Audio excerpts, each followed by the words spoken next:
Two becoming one can be one of the most challenging processes that you'll ever go through, especially when, you probably didn't see a happy, healthy marriage growing up, or divorce runs in your family, or, people don't get married in your family. And especially when you don't have anything but a word, especially when it's just something that's like, how is this even possible? Or how would this even happen? And it's one of the most annoying processes ever, because you have to trust God in the midst of something that just seems so unlikely. And I remember when I got out of my previous relationship, I was like, you know what, I'm done.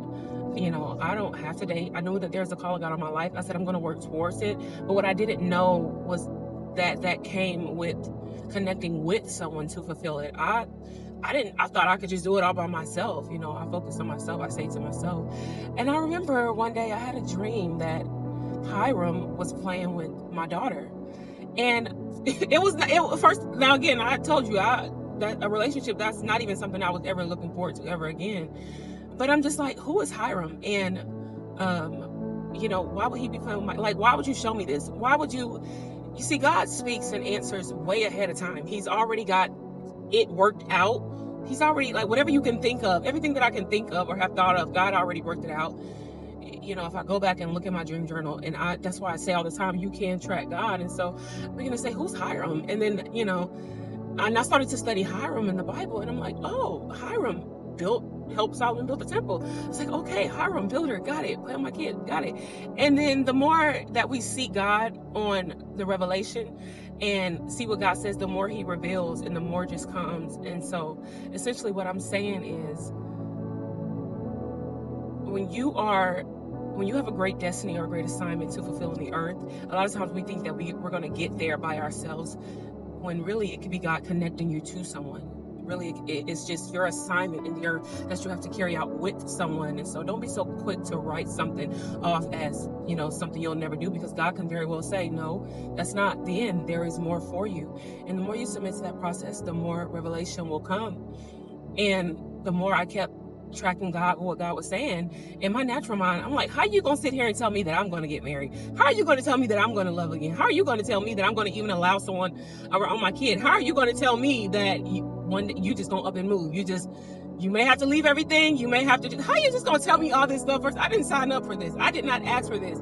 How are you just going to just say all this stuff? What? Do I not have a say so? How do you just drop something in my lap and you just want me to? What? Is that how this works? What? See, I was okay with being by myself the rest of my life. I was okay with, going back to school, climbing the corporate ladder, Hey, I wanted to be a CEO of this company. That's my goal. But I said that to say, when we make plans, God laughs. And the process of two becoming one is so crazy, because divine connections and divine partnerships, whether it's friendships, relationships, whatever, you two are connected. And sometimes it can feel like you're fighting by yourself, or you're picking up on things, or you're picking up on chatter, you're picking up on family issues, or you're picking up on just chatter, people coming against it, people speaking against it, or just, you're sad, you're going through it, and the other person is feeling it, or it's just so much warfare. And I was telling God, I'm like, God, it shouldn't be this hard to love. It should not be this hard to love someone. It should not be this hard. Love shouldn't be this hard. And I sit back and I think about how God gave us his son, because he loved the world, and it was painful. And think about all the warfare that even came with Jesus just coming into this dimension. And so when we're talking about unions and divine connections and what is orchestrated by heaven itself, yeah, it can be hard to love. It can be hard for that to happen, because of the legacy of Christ, the assignment of Christ fulfilling itself again in the earth. And the enemy does not want that. He does not want that partnership. He does not want that connection by any means, even though you may know in part, but he just does not want it to happen. And so there's just so much warfare. But I'm just at the point where I'm like, God, I'm ready for all this to be over. Can we just wrap this up? Sometimes people are fighting against your union and your assignment because of what the role of a wife is, and that's hitting up against altars, that's hitting up against territorial spirits, because the rib protects the heart. And people feel like they'll lose some type of control if you get a wife. They won't. They know that you two will be unstoppable, a dynamic duo. And when you two come together and you take a stand, if you two are not in agreement, if you two are not solid in who you are, solid in what God has said, there's always going to be forces that will try to come against it. Talk about, the rib, the goal of the rib, to protect the heart. And someone who is a wise woman, someone who has wisdom, someone who has a prayer life, someone who has insight into your life, someone who has insight for you, who has the eyes to see for you. The enemy doesn't necessarily want that. And it's not so much, sometimes we think that people closest to us have our best interests at heart, but when a man meets his wife, everything changes, everything shifts. Every level of the relationship, those who had control or had access, they know that things will change and that man will cleave to his wife. And so a lot of people, family, friends, they don't necessarily like the leaving and the cleaving that happens when a man joins with his wife, because it shifts their position in his life. And if that's all he's ever known, there's going to be warfare behind that. There's going to be chatter and deliberations and just opinions. But if that man is not strong enough to silence that, or to know what God has said and to stand on what God has said and to fight and to see the truth for himself, then those two won't make it, and those two should not connect. They should not get together, because if this is what's going to take you out, the enemy is going to keep throwing stuff at you even greater than this that can destroy you. If you're not strong enough to withstand the warfare of the leaving and the cleaving to join together with your spouse, with the one that's anointed to help you, with the one that is called to help you, I would even say the one that was created for you, even in the midst of so much adversity, even in the midst of so much warfare, and even in the midst of what people may say you should or shouldn't be with.